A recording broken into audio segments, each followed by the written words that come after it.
হিন্দু খ্রিস্টান বৌদ্ধ বিধর্মী যারা আছো, হে বাবাজিরা শোন, তারা যত মঙ্গল কাজ, যত ভালো কাজ করতে চায়, ওই ভালো কাজগুলোর প্রতিদান আল্লাহ দুনিয়ায় দিয়ে দেন। আল্লাহ বলে, ফেরেশতা শোনো, এই খ্রিস্টানের একটা প্রতিদান দিতে আমার বাকি ছিল, এই প্রতিদানটা আমি তাকে মরার আগে দিতে চাইলাম, কারণ মরার পরে তো কিছুই পাইব না, এই জন্য মারা যাওয়ার আগে তার মনের আশাটা পুরা করলাম। হে মুসলমান বাবাজিরা শোনো, যেই বান্দা আমার আল্লাহর বড় মুহাব্বতের হয়, ওই বান্দার উপর আল্লাহর বিপদ তত বেশি আসে। আসাদুল বালা আল আম্বিয়া, আমার নবী বলেন শোনো, আম্বিয়ায়ে কেরামরা সবচেয়ে বড় বিপদে থাকে। সুম্মাল আমসাল ফাল আমসাল, এরপরে আম্বিয়ায়ে কেরামের পরে যারা, তাদের বিপদটা আর একটু কম, এরপরে যারা, তাদের বিপদটা আর একটু কম। হে বাবাজিরা, কেন এই বিপদ দিল? এটা তোমার আমার মঙ্গলের জন্য দিল রে বাবা, তোমার আমার কল্যাণের জন্য দিল। দেহের মধ্যে যত রোগ হয়, রোগ হওয়ার সাথে সাথে আল্লাহ গুনাহ বান্দাকে মাফ করে দেয়। ওই বান্দা জাহান্নামী থাকলে তাকে জান্নাতি বানাইয়া দেয়।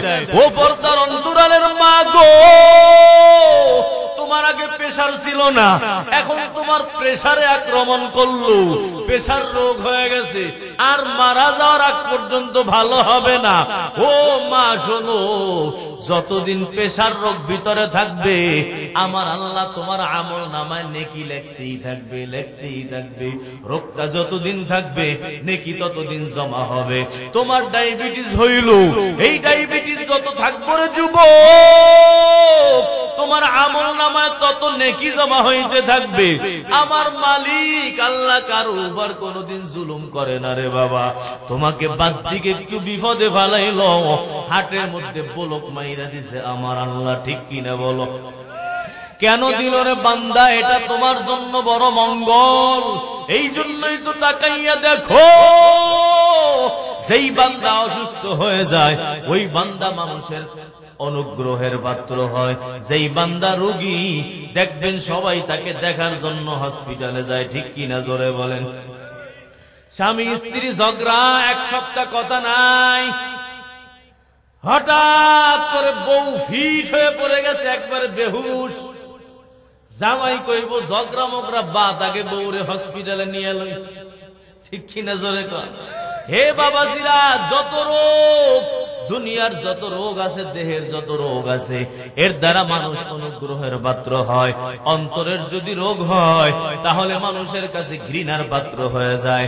অন্তরের রোগ হিংসা, আর একজনে কয় লোকটা ভালো না, অন্তর বড় হিংসা, এর কাছে আমরা যাইতাম না। আর একজনের অন্তরের মধ্যে লোভ, সবাই কয় লোভী মানুষের কাছে যাওয়া যাবে না, লোকটা বড় খারাপ। আর একজনের অন্তরে চুরি করার রোগ, ওই বান্দারে কেউ পছন্দ করে না, তার সহপাঠীরাও তাকে দেখতে পারে না। আরে বাবাজিরা শোনো, অন্তরের রোগ হইলে মানুষের কাছে ঘৃণার পাত্র হয়ে যায়, দেহের রোগ হইলে মানুষের কাছে অনুগ্রহের পাত্র হয়, অন্তরের রোগ হইলে বান্দার আমলনামায় গুনাহ জমা হয়। আমার নবী বলেন, কাফের যেই বান্দা জাহান্নামে যেই বান্দা যাবে, এক কাত থেকে নিয়ে আর এক কাত পর্যন্ত কত দূর? কয় 3 দিন 3 রাতের সফর। দ্রুতগামী ঘোড়া যদি 3 দিন 3 রাত দৌড়ায়, দৌড়াইয়া যত দূর পর্যন্ত যাইতে পারে, জাহান্নামীর এক কাত থেকে নিয়ে আর এক কাত হবে এত দূর। গিলাসু জিলজিল কাফের মাসিরাতু সালাস। আমার পয়গম্বর বলেন শোনো, যেই বান্দা জাহান্নামে যাইব, ওই বান্দার চামড়া কত মোটা? কয় চামড়া এত মোটা, উপর থেকে নিয়ে নিচ পর্যন্ত যাইতে, চামড়ার উপর থেকে নিয়ে চামড়ার নিচ পর্যন্ত যাইতে 3 দিন 3 রাত দ্রুতগামী ঘোড়া যদি দৌড়ায়, যত দূর যাইতে পারে এত দূর সময় লাগে রে বাবা। কাফের জাহান্নামের বসার জন্য কত বড় জায়গা?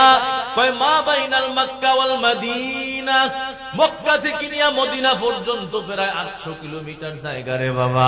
যেই বান্দা জাহান্নামে যাইবা, হে বান্দা তোমার বসার জন্য এত বড় জায়গা লাগবে। তাহলে বোঝা গেল জাহান্নামে গিয়ে দেহ পরিবর্তন হয়ে যাবে। হে বাবাজিরা, তুমি আমি থাকবো। যেই বান্দা জাহান্নামে যাবে ওই বান্দা কিন্তু শেষ হবে না। ওই বান্দা আগে দুনিয়ার উপরে ছিল, এখন বান্দা মাটির নিচে গেল। মাটির নিচ থেকে আবার হাসরের ময়দানে উঠবে। ওইটা বান্দার নতুন দেহ তৈরি হবে। ওই দেহ নিয়ে বান্দা জাহান্নামে যাবে। এত বড় দেহ কেন আল্লাহ বানাইবো? এর কারণ হলো বাবা, দেহ যত মোটা কষ্ট তত বেশি। ঠিক কিনা বলেন? যেই বান্দার দেহ মোটা, যেই বান্দার স্বাস্থ্য বেশি, তার হাঁটতে চলতে খাইতে সব জায়গা কষ্ট। জাহান্নামে যখন জাহান্নামে যাবে, এত বড় একটা দেহ আমার আল্লাহ তাআলা বানাইয়া দিবেন যাতে বান্দা শাস্তি বেশি করে পায়। আবার জান্নাতীরা যখন জান্নাতে যাইব, ওই জান্নাতীদের আলাদা দেহ। হে যুবক, কোন জান্নাতি অসুন্দর হইব না। সব মানুষগুলো জান্নাতে যাওয়ার আগে আল্লাহ তাআলা সুন্দর বানাইবেন। নারী যারা থাকবে ওই নারীদেরকে আল্লাহ সুন্দরী বানাবেন। কোন কালো মহিলা জান্নাতে যাবে না। আমার নবী এক বুড়া মহিলা আসছেন, তাকে বলতেছেন বুড়া মানুষ তো জান্নাতে যাইব না। ওই মহিলার বড় টেনশন, কান্না শুরু করে দিস। আমার নবী বলে, শোনো, কান্দো কেন? কয়, আপনি কইলেন বুড়া মানুষ জান্নাতে যাইব না, আমি তো বুড়ি হয়ে গেছি। আমার নবী বলে, শোনো মা, জান্নাতে যাওয়ার আগে তুমি বুড়ি থাকবা না। জান্নাতে যাওয়ার আগে যে দেহ হবে 60 হাত লম্বা। সুবহানাল্লাহ।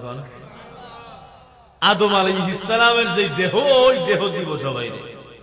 এত সুন্দর, পেশাব পায়খানা থাকবো না, খানা খাইব আর একটু ঘামের মতো বের হবে, সব শেষ। পেশাবও নাই, পায়খানা না, বাকি কিছু নাই। ওই জান্নাতি দেহের মধ্যে 3 বেলা ব্রাশ করন লাগলো, বুঝছেন নি? কোন ব্রাশ নাই, কোন ময়লা নাই, কোন দুর্গন্ধ নাই, শুধু ঘেরান আর ঘেরান। আর যত দিন যাবে এই জান্নাতের, যত দিন যায় তত কি হয়? অসুন্দর হয়। এই যে বুড়া বাবাজিরা, আগে দাড়ি ছিল কালো, এখন হয়ে গেছে সাদা। চামড়া ছিল শক্ত, চামড়া গেছে গোসাইয়া পোতাইয়া। দাঁত ছিল কয়টা, হাত দিয়ে দেখেন আছে কয়টা, তাই না? বাকিটি নাই। ওই জান্নাতে গিয়ে এমন হইব না, যত দিন যাবে দিন যাবে দিন যাবে, আল্লাহ তাআলা ওই তার শরীর স্বাস্থ্য সৌন্দর্য শুধু বাড়তেই থাকবে, কোনো কমবে না। এটা হলো মালিকের জান্নাত। এবং ওই জান্নাতের মধ্যে কোনো টেনশন নাই, কোনো পেরেশানি নাই। দুনিয়ার মধ্যে সবচেয়ে বিপদ হলো টেনশন। টাকা হইলেও টেনশন, না হইলেও টেনশন, ঘুমাইলেও টেনশন, ঘুম না আইলেও টেনশন, খাইতে গেলেও টেনশন, না খাইলেও টেনশন। টেনশন ছাড়া আর কোনো কাম নাই। কিন্তু জান্নাতে কোনো টেনশন নাই, কারোর লগে মারামারি ঝগড়া দ্বন্দ্ব কিচ্ছু নাই, সব আপন ভাই ভাই। তো জান্নাতে যাওয়ার সময় নতুন দেহ, জাহান্নামে যাওয়ার সময়ও নতুন দেহ। ওই জায়গা থেকে আমাদের দেহটা তৈরি হয়েছে, কিন্তু আমার সফর শুরু হয়েছে রুহের জগৎ থেকে, আর আমার দেহ তৈরি হয়েছে মায়ের পেট থেকে। এই দেহর যত রোগ আছে, এই রোগগুলো আমাদের কোনো লস না। দেহর মধ্যে যদি রোগ হয় তাহলে এর দ্বারা আমাদের লাভ হয়। কি লাভ হয়? গুনাহ মাফ হয়ে যায়। সুবহানাল্লাহ। এই জন্য আমাদের রাবেয়া বস্তির ঘটনা লেখছে যে জ্বর হইলে গরু জবাই দিত। কেন? যে আল্লাহ স্মরণ করছে আমারে, খুশি হইয়া। এবং দেখেন যত রোগ আছে, মা আনজালাল্লাহু দাআন ইল্লা আনজালা লাহু দাওয়াআন। দুনিয়ায় এমন কোন রোগ নাই যেই রোগের ঔষধ আল্লাহ পাঠায় নাই। দেহের রোগের ঔষধ আছে, নিজের ভিতরের রোগের ঔষধ আছে। এখন আমরা তালাশ করে পাই না। কেন আমরা পাই না? এজন্য বলি কি যে এই রোগের ঔষধ নাই। যেমন যার হয় ক্যান্সার, তার নাই অ্যান্সার। কিন্তু এক সময় ছিল কি, যার নাই যক্ষা, তার নাই রক্ষা। এখন কি রক্ষা আছে না? ঔষধ পেয়ে গেছে, এখন যক্ষা রোগ হালকা হয়ে গেছে। ক্যান্সারের রোগ ঔষধ বাড়িয়ে যাবো গা, কয়দিন পর হালকা হয়ে যাবে। এমন কোন রোগ আল্লাহ দেয় নাই যেই রোগের ঔষধ আল্লাহ পাঠায় নাই। আমাদের লোকমান হাকিম, উনি ছিলেন বড় একজন হাকিম, চিকিৎসা করতেন। কত বড় চিকিৎসক জানেন? রাস্তা দিয়ে হাঁটতো আর রাস্তার গাছপালা ওনার সাথে কথা বলতো, ডাইকা ডাইকা বলতো, হুজুর আমি অমুক রোগের ঔষধ, আমার দিয়া অমুক রোগ ভালো হয়, আমার দিয়া অমুক রোগ ভালো হয়। এই গাছপালার কথা শুই না উনি চিকিৎসা করতেন। এক একজনের ঔষধ দিতেন আর রোগ ভালো হয়ে যায়। এখন তো আমাদের গুনাহের কারণে সব নষ্ট হয়ে গেছে। আমাদের দাদা পীর শাহ হাকিম মোহাম্মদ আখতার রহমাতুল্লাহ আলাইহি বলেন, পাকিস্তানের মধ্যে এক হেকিম ছিল, হেকিম আজমুল খান। ওই হেকিম এত বড় যোগ্য ছিল যে উনি দোতলায় বসতেন চিকিৎসার জন্য, আর নিচতলায় রোগী থাকত। একটা রশি ছাইরা দিতেন, নিচতলায় ওই রশি রোগী ধরত, আর উনি দোতলায় ওই রশিটা ধরতেন। এই রশি ধইরা উনি সব রোগ বইলে দিতেন। সুবহানাল্লাহ। একেবারে যত রোগ আছে সব বইলে দিতেন। এটা কি সম্ভব? এরে ভাই, আল্লাহ দিলে সম্ভব। এখন সবাই কয় আচ্ছা দেখি উনি তো এইটা কি কামটা করে, আসলে সত্যি না মিথ্যা দেখতে হলে একটু চেক করে দেখি।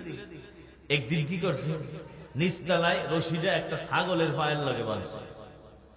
ছাগলের পায়ের লাগে বাঁধতে এখন কয়, হুজুর ডাক্তার সাহেব, হেকিম সাহেব ঔষধ লেখে।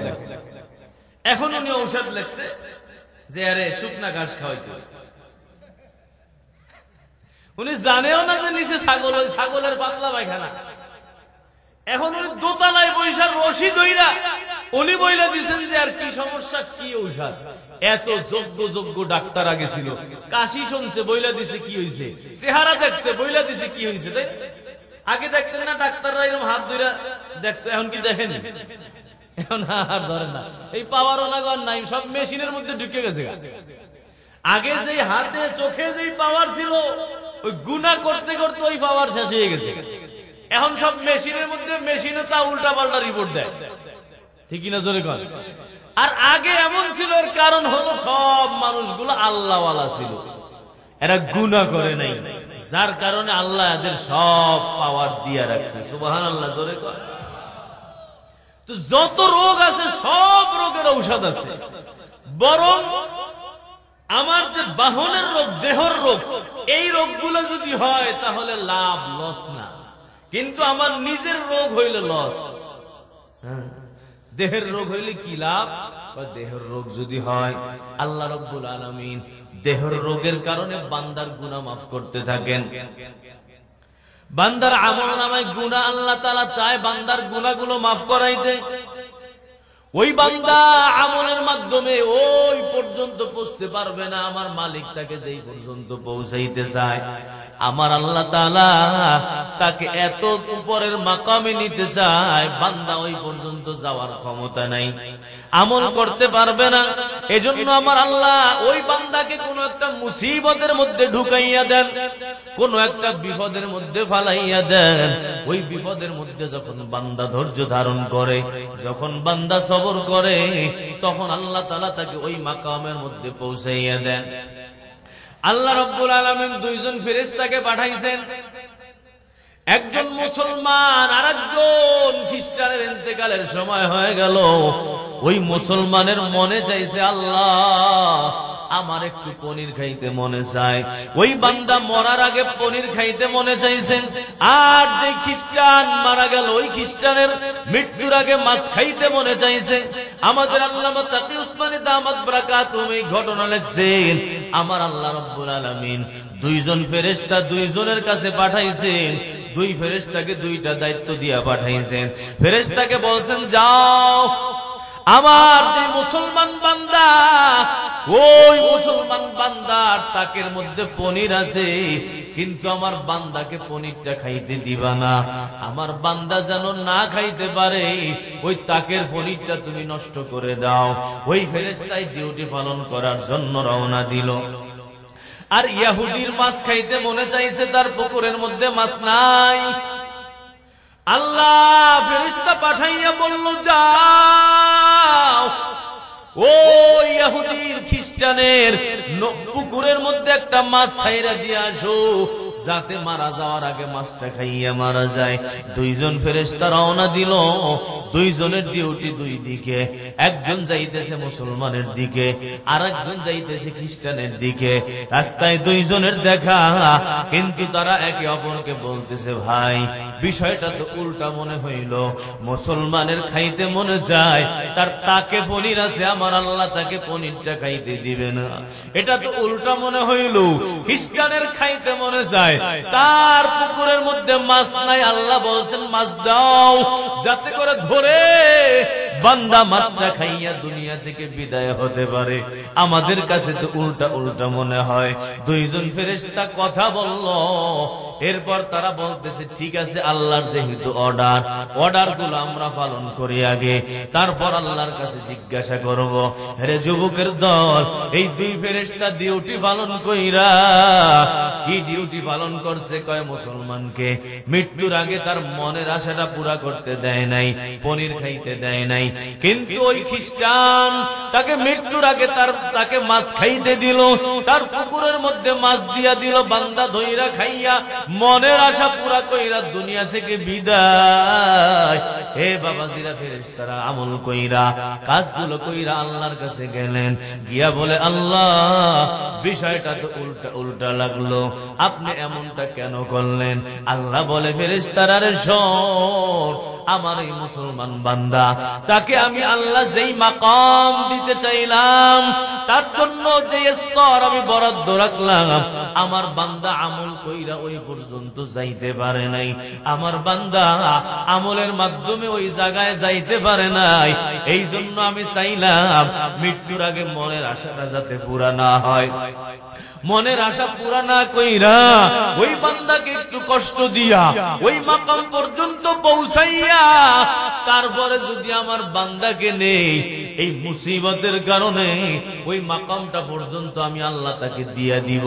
কিন্তু যেই বান্দা খ্রিস্টান, ওই খ্রিস্টান বান্দা, শোনো, যত বিধর্মী দুনিয়ার মধ্যে আছে, এই বিধর্মী মানুষগুলো যত ভালো আমল করে, আল্লাহ তাদের আখিরাতে কোনো প্রতিদান দেন না, আল্লাহ তাদের সব আমলের প্রতিদান দুনিয়ায় দিয়া দেন। হিন্দু খ্রিস্টান বৌদ্ধ বিধর্মী যারা আছো, হে বাবাজিরা শোন, তারা যত মঙ্গল কাজ, যত ভালো কাজ করতে চায়, ওই ভালো কাজগুলোর প্রতিদান আল্লাহ দুনিয়ায় দিয়া দেন। আল্লাহ বলে, ফেরেশতা শোনো, এই খ্রিস্টানের একটা প্রতিদান দিতে আমার বাকি ছিল, এই প্রতিদানটা আমি তাকে মরার আগে দিতে চাইলাম, কারণ মরার পরে তো কিছুই পাইব না, এই জন্য মারা যাওয়ার আগে তার মনের আশাটা পুরা করলাম। হে মুসলমান বাবাজিরা শোনো, যেই বান্দা আমার আল্লাহর বড় মোহাব্বতের হয়, ওই বান্দার উপর আল্লাহর বিপদ তত বেশি আসে। আসাদুল বালা আল আম্বিয়া, আমার নবী বলেন, শোনো, আম্বিয়ায়ে কেরামরা সবচেয়ে বড় বিপদে থাকে, সুম্মাল আমসাল ফাল আমসাল, এরপরে আম্বিয়ায়ে কেরামের পরে যারা, তাদের বিপদটা আর একটু কম, এরপরে যারা, তাদের বিপদটা আর একটু কম। হে বাবাজিরা, কেন এই বিপদ দিল? এটা তোমার আমার মঙ্গলের জন্য দিল রে বাবা, তোমার আমার কল্যাণের জন্য দিল। দেহের মধ্যে যত রোগ হয়, রোগ হওয়ার সাথে সাথে আল্লাহ গুনাহ বান্দাকে মাফ করে দেয়। ওই বান্দা জাহান্নামী থাকলে তাকে জান্নাতি বানাইয়া দেয়। ও পর্দার অন্তরালের মা গো, তোমার আগে প্রেসার ছিল না, এখন তোমার প্রেসারে আক্রমণ করলো, প্রেসার রোগ হয়ে গেছে, আর মারা যাওয়ার আগ পর্যন্ত ভালো হবে না। ও মা শোনো, যতদিন প্রেসার রোগ ভিতরে থাকবে, আমার আল্লাহ তোমার আমল নামায় নেকি লিখতেই থাকবে, লিখতেই থাকবে। রোগটা যতদিন থাকবে, নেকি ততদিন জমা হবে।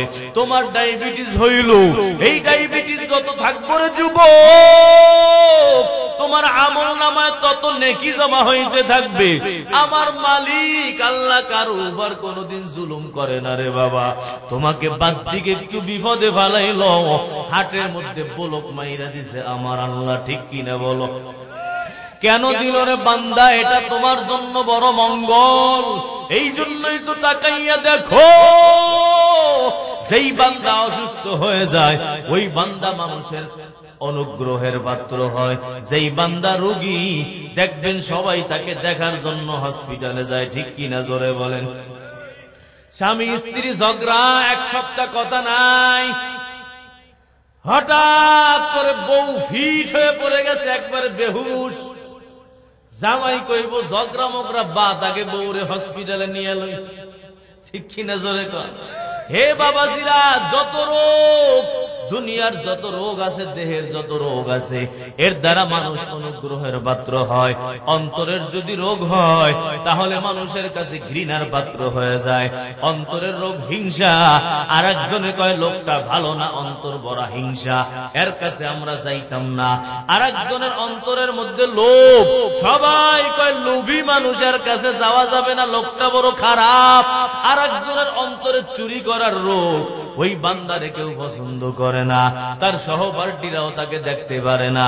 আরে বাবাজিরা শোনো, অন্তরের রোগ হইলে মানুষের কাছে ঘৃণার পাত্র হয়ে যায়, দেহের রোগ হইলে মানুষের কাছে অনুগ্রহের পাত্র হয়, অন্তরের রোগ হইলে বান্দার আমল নামায় গুনাহ জমা হয়, দেহের মধ্যে রোগ হইলে বান্দার আমল থেকে গুনাহ মাইনাস হয়, গুনাহ কমতে থাকে।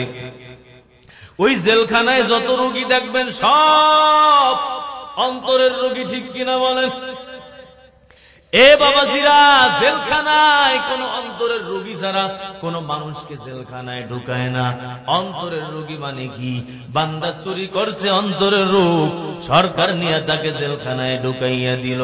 বান্দা ধর্ষণ করছে, অন্তরের রোগ, নিয়ে তাকে জেলখানায় ঢুকাইয়া দিল। বান্দা আর একজনের জমি জবরদখল করে নিছে, অন্তরের রোগ, সরকার নিয়ে তাকে জেলখানায় ঢুকাইয়া দিল। হেরে বাবাজিরা, তাকাইয়া দেখো, ওই জেলখানার মধ্যে যদি দেহের রোগী রোগ হয়, তাড়াতাড়ি জেলখানা থেকে তাকে বাই করে। জেলখানায় বৈশা হার্ট অ্যাটাক হয়ে গেছে, কয় হসপিটালে নাও, নিয়ে তাকে চিকিৎসা কইরা তারপর জেলখানায় ঢুকাও।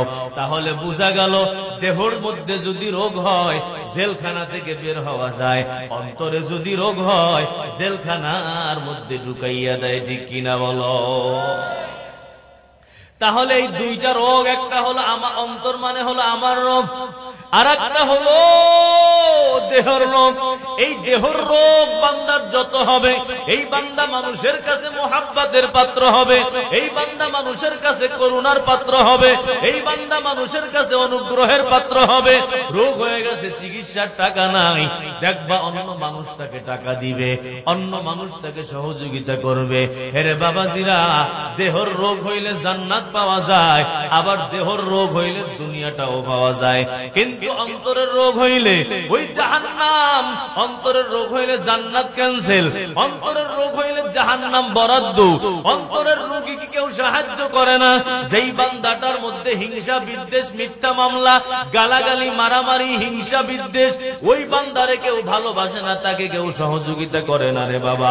এরে যুবকের দল ও পর্দার অন্তরালের মা, আজকে আমরা সবাই দেহর চিকিৎসা করলাম, ওই বারবার ডায়াবেটিসের ঔষধ খান, সকালে একবার খান, রাত্রে বেলা একবার খান, আপনি নিয়মিত ঔষধ খাইয়া যাইতেছেন। কেন খাইতেছেন? না খাইলে এই ডায়াবেটিস আপনাকে আক্রমণ কইরা সব নষ্ট বানাইয়া দিবে।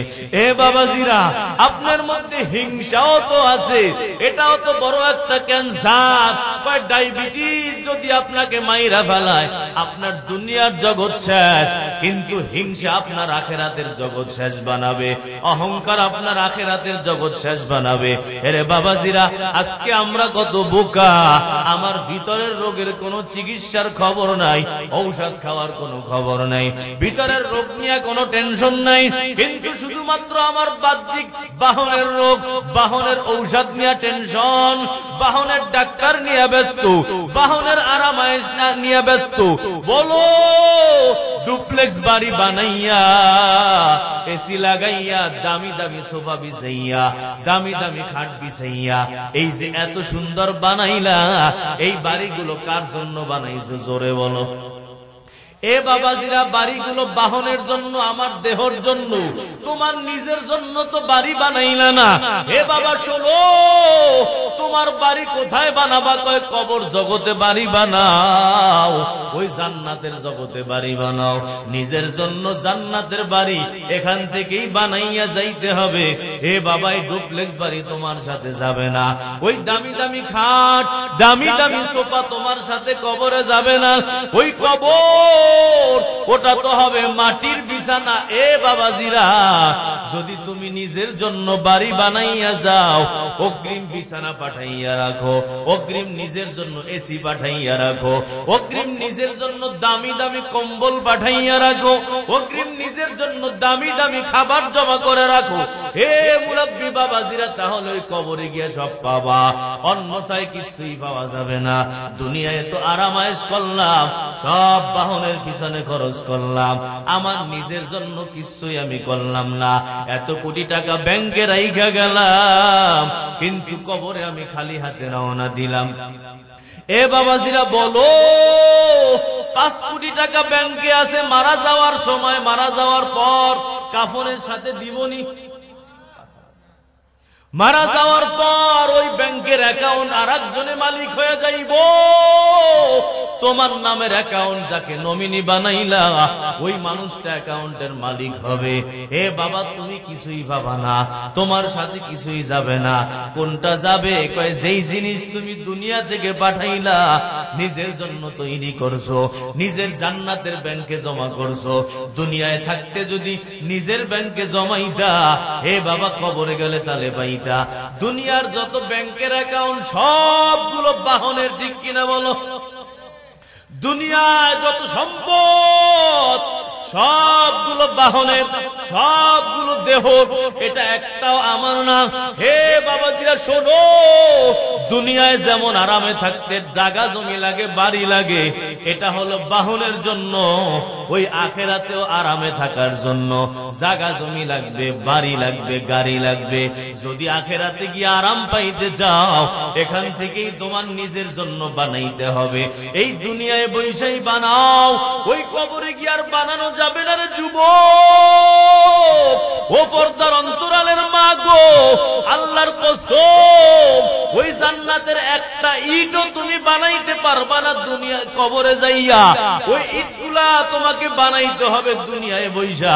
এখন থেকেই নিজের জন্য বানাও, বাহনের জন্য তো অনেক কিছু হইল রে বাবা।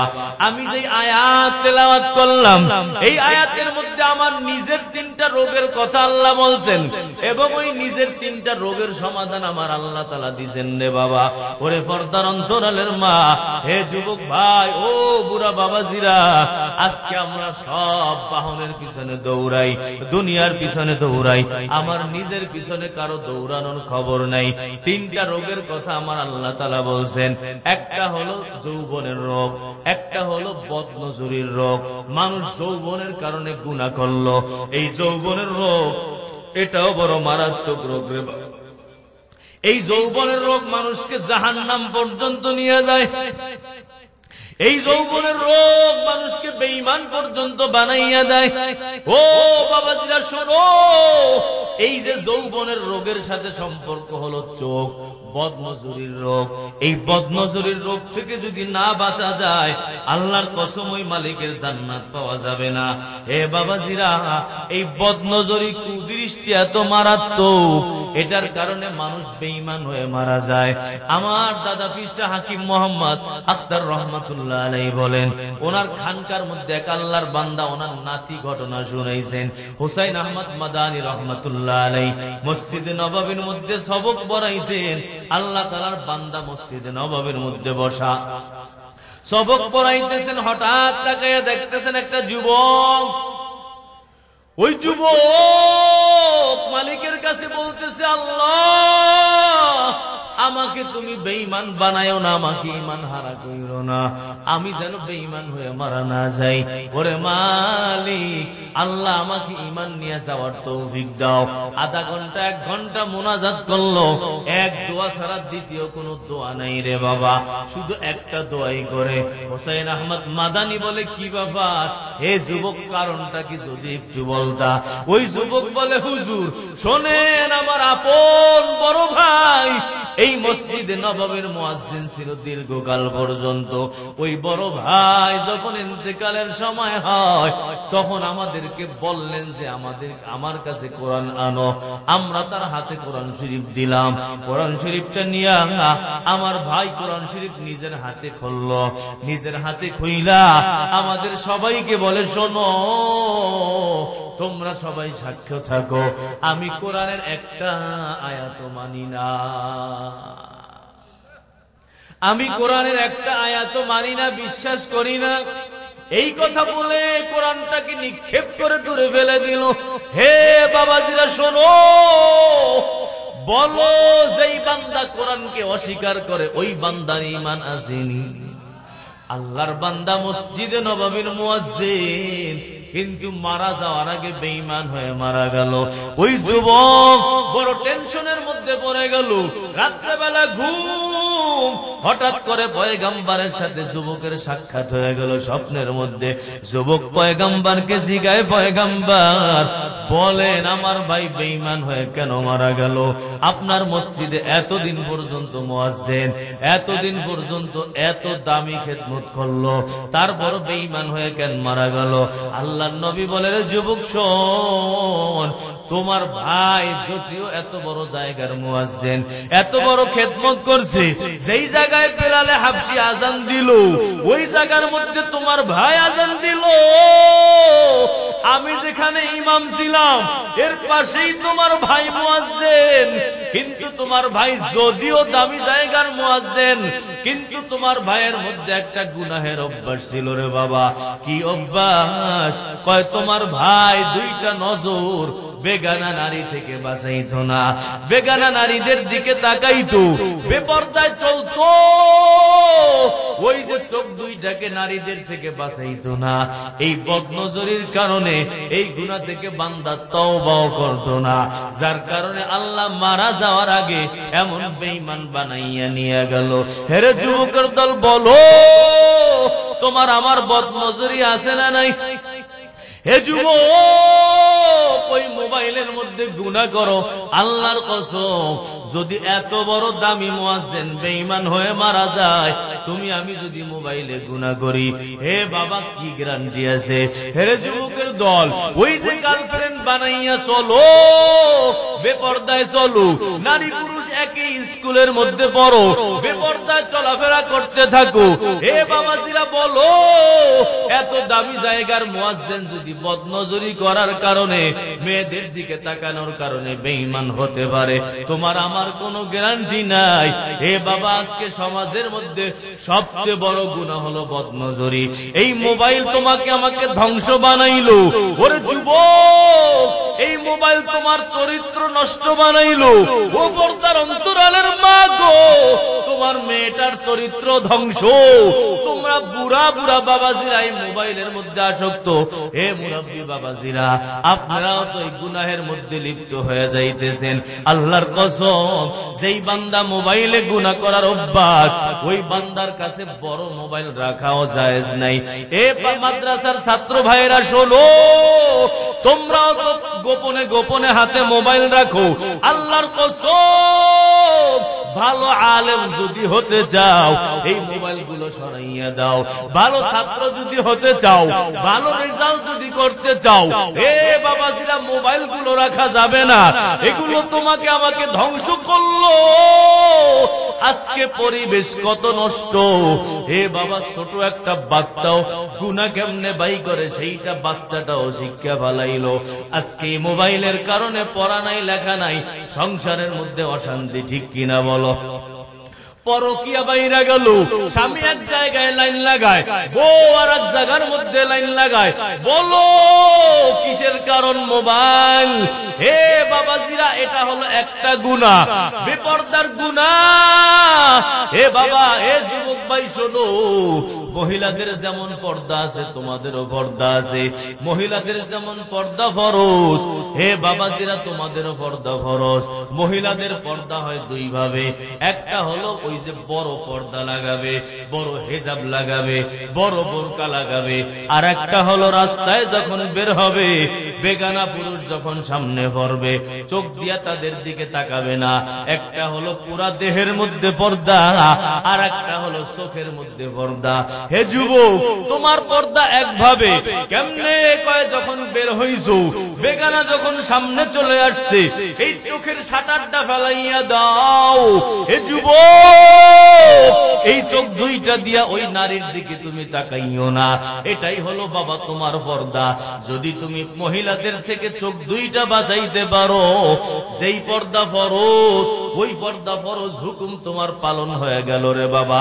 ও পর্দার অন্তরালের মা গো, নামাজ যেমন ফরজ, এই পর্দাটাও তেমন ফরজ।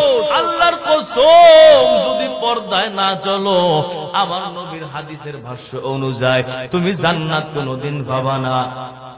আমার নবী বলেন, নিসাউন কাসিয়াতুন আরিয়াতুন মুমিলাতুন মাইলাত রুউসুহুন্না কাসনিমাতিল বুখতিল মাইলা লা ইয়াদখুলুনাল জান্নাহ ওয়া লা ইয়াজিদনা রিহাহা ওয়া ইন্না রিহাল জান্নাতি লা তুজাদু মিন মাসিরাতি কাযা ওয়া কাযা।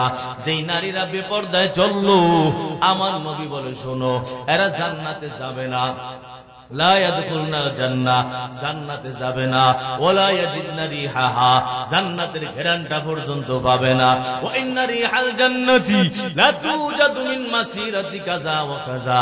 হে বাবাজিরা শোনো, ও পর্দার অন্তরালের মা গো, অথচ জান্নাতের ঘ্রাণ হাজার হাজার মাইল দূর থেকে পাওয়া যায়। জান্নাতের খাবার দাবারের ঘ্রাণ, জান্নাতের নাজ ও নিয়ামতের ঘ্রাণ হাজার কিলোমিটার দূর থেকে পাওয়া যায়। ও বেপরদা মা বোনেরা শোনো, জান্নাতে তো যাবা না, ওই হাজার কিলোমিটার দূরেও তোমরা থাকবা না। জান্নাত থেকে আরো দূরে আল্লাহ তোমাকে বানাইবে। ও বাবাজিরা, ও মা বোনেরা শোনো, পা দুইটা ধরে বলি, যদি জান্নাতে যাইতে চাও, শুধু নামাজ দিয়া জান্নাতে যাইতে পারবা না।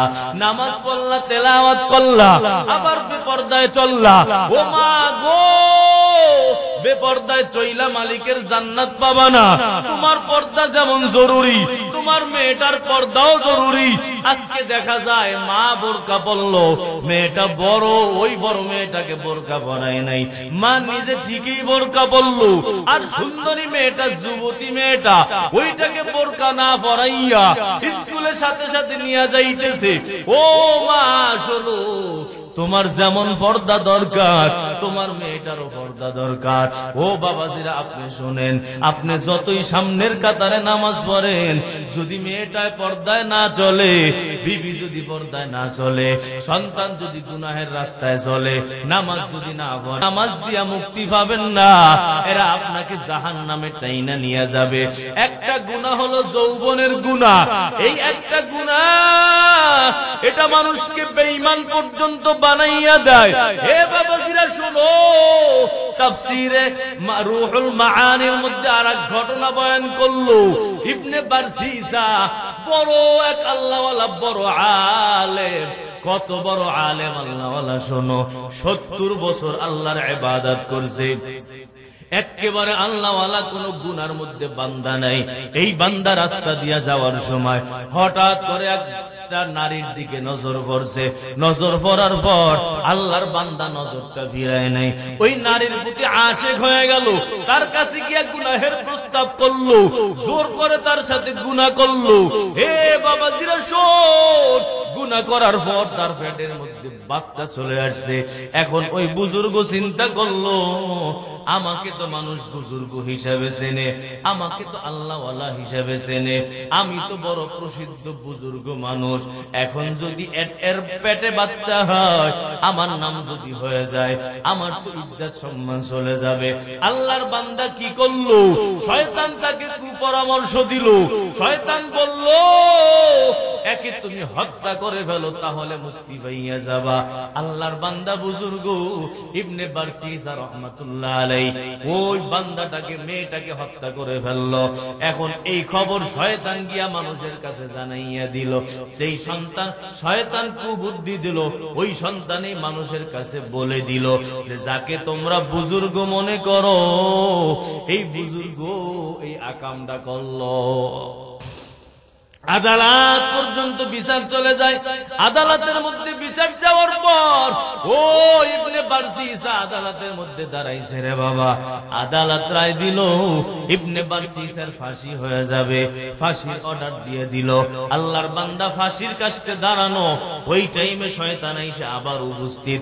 শয়তান বলে, ও বুজুর্গ, যদি একটা আমল করতে পারো তাহলে আমি তোমাকে মুক্ত করে দিতে পারবো। বুজুর্গ বলে, কি আমল? তাড়াতাড়ি বলো। শয়তান বলে, আমাকে একটা সেজদা দাও, যদি সেজদা দিতে পারো আমি তোমার ফাঁসি মওকুফ করে দিতে পারবো। ওই ইবনে বারসিসা, হে বাবাজিরা দেখো, একেবারে মৃত্যুর কাঠগড়ায় দাঁড়ানো, মৌত থেকে বাঁচার জন্য এখন বলতেছে কোনো সমস্যা নাই, যদি একটা সেজদা দেওয়া লাগে দিতে পারবো। হে বাবাজিরা দেখো, 70 বছর ইবাদত করলো যেই বুজুর্গ, তার পরিণামটা কেমন হইতেছে। ওই ইবনে বারসিসা শয়তানকে সেজদা করলো। শয়তান এখন সেজদা লওয়ার পর আউট হয়ে গেল। ওই শয়তানকে আর তালাশ করে পাওয়া যায় না। হে বাবাজিরা বলো, শয়তানকে যদি কেউ সেজদা করে, ওই বান্দার ঈমান আসেনি?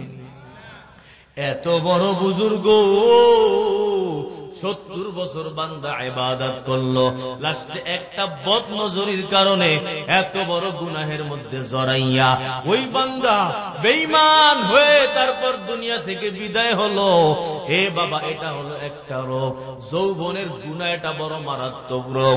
এই গুনাহ যারে ধরে, ওই বান্দার দুনিয়া আখিরাত সব কিছু ধ্বংস বানাইয়া দেয়। ঠিক কিনা বলো? যৌবনের একটা লোভ, আর একটা রোগ হলো সম্পদের লোভ। সম্পদ হালাল ভাবে কামাই করা বড় ভালো, কিন্তু সম্পদের লোভ বড় খারাপ। যেই বান্দা সম্পদের লোভ করে, ওই বান্দা সুদ খায়। ঠিক কিনা বলো? যেই বান্দা সম্পদের লোভ করে, ওই বান্দা ঘুষ খায়। যদি সম্পদের লোভ না থাকে, তাহলে বান্দা বলে আলহামদুলিল্লাহ, হালাল ভাবে যা পাইছি আলহামদুলিল্লাহ, হারামের রাস্তায় বান্দা যায় না। হেরে যুবকের দল ও বর্দার অন্তরালের মা, এই সম্পদের লোভ এটাও বড় মারাত্মক রোগ। এই জন্য হারাম খায়। হারাম খাইলে জান্নাতে যাওয়া যায়। জান্নাতে যাওয়া যায়। লা ইয়াদখুলুল জান্নাতা জাসাদুন গুযিয়া বিল হারাম। যেই দেহ হারাম খায়, ওই দেহ জান্নাতে যায় না। আর এক হাদিস শুনেন, ওয়াল্লাযী নাফসু মুহাম্মাদিন বিয়াদি, ওই সত্তার কসম যার হাতে মুহাম্মাদের জান, ইন্নাল আবদা লা ইয়াগযিফুল লুকমাতাল হারামা ফি জাওফি, কোন বান্দা একটা হারাম লোকমা যদি ভিতরে ঢুকায়, লাম ইউতাকাব্বাল আমালু 40 ইয়াওমা, 40 দিনের কোন আমল আল্লাহর দরবারে কবুল হবে না। এক লোকমা হারাম খাইলে। আর যার লাখ লাখ কোটি কোটি হারাম, এ কই যাইব? এই সম্পদের লোভ আজকে আমাদের সব ধ্বংস করে দিচ্ছে। এজন্য হালাল খাবারের মধ্যে নূর আছে, আর হারাম খাবারের মধ্যে অন্ধকার। হারাম খাইলে ভিতরে অন্ধকার ঢোকে, আর হালাল খাইলে ভিতরে নূর ঢোকে। আমাদের আহমদ ইবনে হাম্বল রাহমাতুল্লাহ আলাইহির একটা ঘটনা শুনে শেষ করে দিন, আমি গুছাই নিয়ে আসতেছি। আহমদ ইবনে হাম্বল চেনেন? হাম্বলি মাযহাবের ইমাম। 4টা মাযহাব না আমাদের, হানাফি, মালিকি, শাফিঈ, হাম্বলি। হাম্বলি মাযহাবের ইমাম হলো আহমদ ইবনে হাম্বল রাহমাতুল্লাহ আলাইহি। এই আহমদ ইবনে হাম্বল ওনার উস্তাদ হলো ইমামে শাফি রাহমাতুল্লাহ আলাইহি। তো আহমদ ইবনে হাম্বল বড় আলেম, কত বড় আলেম, 10 লক্ষ হাদিস তার মুখস্থ ছিল। এই 10,000 10 লক্ষ। ওনারা ছিলেন হইল আহলে হাদিস, আর আমরা 2টা হাদিসও নাই, আমি এখন আহলে হাদিস হয়ে গেছি। আপনি আহলে হাদিস হইতে হইলে আপনার এরকম লক্ষ লক্ষ হাদিস মুখস্থ থাকা লাগবে, আর না হইলে তো আপনি নিজে আমল করতে পারবেন। আপনি তো ইউটিউব দেখে আমল করেন, আর একজনের বই পড়ে আমল করেন, আর একজনের বয়ান শুনে আমল করেন। তো আর একজনের বয়ান যদি শুনতে পারেন, আবু হানিফার বয়ান শুনতে আপনার সমস্যাটা কি? এরে ভালো লাগে না, এর লম্বা আলোচনা, ওদিক যাবো না আমি। আহমদ ইবনে হাম্বল 10 লক্ষ হাদিস মুখস্থ। উনি ইমাম শাফি মিশর থাকতেন, উনি মিশরে আসবেন। ইমাম শাফি রহমতুল্লাহ আলাইহি ওনাকে সংবাদ দেওয়া হয়েছে যে আপনার ছাত্র আইতেছে। উনি তো খুশিতে আত্মহারা যে আমার ছাত্র এত বড় হয়ে গেছে, বিশাল বড় আলেম। তো সে তাকে স্বাগতম জানানোর জন্য বাহিরে যাবে। তো ওনার মুরিদান যারা আছে তারাও বললো যে হুজুর আপনার সাথে আমরাও যাব, তাকে দূর থেকে নিয়ে ইস্তেকবাল করে নিয়ে আসবো। ওই জামানার বাদশার কাছেও সংবাদ গেছে। বাদশাহ কয় যে হুজুর আপনার ছাত্র আইব, এত বড় মানুষ, আমিও যাব তাকে স্বাগতম জানাই। বুঝছেন, আগের জামানার বাদশারা আলেম ওলামারে মহাব্বত করত। এমপি মন্ত্রী প্রধানমন্ত্রী সব আল্লাহওয়ালা ছিল। আর এখন তো যেই প্রধানমন্ত্রী হয়ে যায় এর লগে হুজুরকে খালি বাজে জায়গা নিয়ে জেলখানায় ঢুকে যায়। খালি আমার মা জানুই না, যে সরকারি বাংলাদেশ আইছে ওনারাই হুজুর করে জেলখানায় ঢুকেছে। কি অপরাধ? কিন্তু চুরি করছে, ডাকাতি করছে, হ্যাঁ ঘুষ খাইছে। কি অপরাধ? অপরাধ হইলো হক কথা জ্ঞান করছে। যে হুজুর তুই বেটা মোল্লার দর মসজিদ পর্যন্ত, তুই আমাকে সরকার নিয়ে তোরা কথা কইতে যাস কেন? মোল্লার দর কি মসজিদ পর্যন্ত? জান্নাত পর্যন্ত। সুবহানাল্লাহ জোরে কোন? এই বেটা তোকে দৌড়াইছে দুনিয়ার খালি কবর পর্যন্ত, এরপর বাড়ি শুরু হইল। যত দুর্নীতি করছিস না, বাড়ি খাইতে খাইতে অবস্থা খারাপ হয়ে যাবে। আর আলেম ওলামারা বাবা তোমাদের আপন, এরা তোমাদেরকে জাহান্নাম থেকে বাঁচাইতে চায়। এই জন্যই তো কোন সরকার উল্টাপাল্টা কিছু করতে গেলে হুজুরেরা মিছিল নিয়ে বাইর হয় যে সরকার আপনি উল্টাপাল্টা করে জাহান্নামে যায়েন না, আপনারা আমরা জান্নাতে নিতে চাই, আপনি ভালো পথে আসেন। আর উনি কি করে? জেলখানায় ঢুকে দেন। ওই সরকার ইমাম শাফিরে বলে যে আপনার সাথে সাথে আমি আপনার ছাত্ররে স্বাগতম জানাবো। তো গেছে, স্বাগতম ইস্তেকবাল করে নিয়ে আসছে। ইমামে শাফির বাসায় মেহমানদারি। আহমদ ইবনে হাম্বল ইমাম শাফি রহমতুল্লাহর বাসায় গেছেন, খানা খাইতে দিতে। খানা যা দিছে সব আহমদ ইবনে হাম্বল খেয়ে লেছে। বুঝেন নাই? একজনের সামনে কি আর একজনের খানা দেয়? 2-3-4 জনের খানা দেয় না? তো উনি সব খাইছে, লোভী মানুষের মধ্যে খাইছে। মানে আশেপাশে যারা আছে কয়ও নাই যে একটু লন, আপনি একটু খান। আমরা কই না যে আপনি বসেন বসেন, আমার সাথে বসে খাইয়া হলাম। উনি কেউ ডাকেও নাই, কেউ দিক তাকায়ও নাই, একটু খানা রাহেও নাই, সব খাইলে। ইমামে শাফির এই মোল্লা এই জিনিস দেখা, আমার এত বড় আলেম ছাত্র এদিক লোভী মানুষের মতো খাইলে, এমন তো আলেমের শান হইতে পারে না। একজনে কয় কি জানেন, যে মোল্লার পেট আর কি জানি কইলো কিসের, আর অমুকের ডেক মোল্লার পেট। কয়দিন আগে শুনলাম অমুকের ডেক আর মোল্লার ফ্যাট, মানে মোল্লার ফ্যাটে ওই পুরো ডেক ঢুকে যাবো। এ ভাই কি আশ্চর্য বিষয়! দেখেন, মোল্লারা একটু বেশি খাইলেও সমস্যা, আবার যদি না খায় তো কি হুজুর দাওয়াত আছে না, খাইলেন না যে, কত ভালো ধারণা। আবার যদি মোল্লারা হেলিকপ্টারে ওঠে, হেলিকপ্টার হুজুর, আবার ওরা যদি ওঠে তার কোনো সমস্যা নেই। আবার মোল্লা যদি এই একটু নর্মাল ভাবে চলে, গরিব গরিব নাই কিছু, গরিব খাওয়ান দাওয়ান পায় না, চাই চিন্তা খায়। আবার যদি একটু দামি মোবাইল ব্যবহার করে, এই দেখেন এই যে আইফোন ব্যবহার করে, ওরে বাবা মোল্লায় আইফোন চালায়, এত টাকা পায় কো, হে দুর্নীতি করে মনে হয়। মানে হুজুরেরা যেই দিক যাইব ওই দিকেই সমস্যা। এরা বাঁচলেও সমস্যা, মরলেও সমস্যা, খাইলেও সমস্যা, না খাইলেও সমস্যা, রিক্সায় উঠলেও সমস্যা, আটলেও সমস্যা। অগো আর কোন রাস্তা নেই, আর হলো কাঠ মোল্লা, আল্লাহ এগো কাঠ দিয়ে বানিয়েছে। মজাটা বুঝবা। মোল্লা গোল্লাকে এখন সব দুশ্মনী আর হিংসামি, ওই খবরে গেলে তখন মজাটা লাগবে। দেখতে পারো না হিংসা লাগে। আহমদ শফি রহমতুল্লাহ আলাই উনি মরার আগে, আমাদের মারা যাওয়ার আগে 1 বছর আগে আমাদের নারায়ণগঞ্জে আসছে ঈদগাহ মাঠে, হেলিকপ্টারে নামছে। আইরে ওনার হেলিকপ্টার দীক্ষা আশেপাশের সব মানুষের এমন সমালোচনা, আমি পাশে মোল্লা হেলিকপ্টার নিয়ে আসা লাগে, ধুলা উড়াই আমাকে বাসার মধ্যে ঢুকাইছে ধুলা। আশ্চর্য বিষয়, যদি শামীম ওসমানে হেলিকপ্টার নিয়ে ওখানে নামতো, তার সার সার ওই বাবা হেলিকপ্টার নিয়ে আইছে, আমাকে সারে আইছে। আহমদ শফি নামছে, এখন কি সমস্যা যে হেলিকপ্টার আনলো কেন, এই ধুলা উড়াইলো কেন, অবসায় এত টাকা দিয়ে হেলিকপ্টার দিয়ে আইসে একটু ওয়াজ করে গেল, 20 মিনিট কথা কয়ে গেল, সমালোচনার আর শেষ নেই। উনি বলছেন যে দেখো আমার কাছে হেলিকপ্টার রিক্সা হয়ে গেছে, আমার ছাদের উপর সবসময় একখান হেলিকপ্টার থাকে। মারা যাওয়ার আগে উনি হেলিকপ্টার ছাড়া কোথাও যান নাই। এই নিয়ামত দিছে কে? জোরে বলেন দিছে কে? মালিক আখিরাতে আরো বেশি দিবেন। তোমরা হিংসামি করো, ইনশাআল্লাহ কিচ্ছু করতে পারবা না। এরা তোমাদের মঙ্গল চায়, অমঙ্গল চায় না, তোমাদের ভালো চায়। এ বাবা, আজকে আমরা ভুল বুঝা এই আলেমদেরকে শত্রু মনে করি। আল্লাহ আমাদের হেদায়েত দান করুন। আহমদ ইবনে হাম্বল এত খাওন খাইছে, ইমামে শাফি তাকাইয়া কয় আল্লাহ খাইছে তো। ওনার ফুলাপানো দেখে কয় আব্বুজি এ কি ছাত্র তোমার, এদিন রাক্ষসের মতো খাইলো। তো উনি কয় আচ্ছা বাদ দাও বাদ দাও, ঠিক আছে, খানা খাইছে। এখন রাত্রে বেলা উনি ঘুমাবেন, ওনার জন্য পানি রাখছেন, তাহাজ্জুদ পড়বেন, ফজরের নামাজ পড়বেন, ওযুর পানি রাখছেন।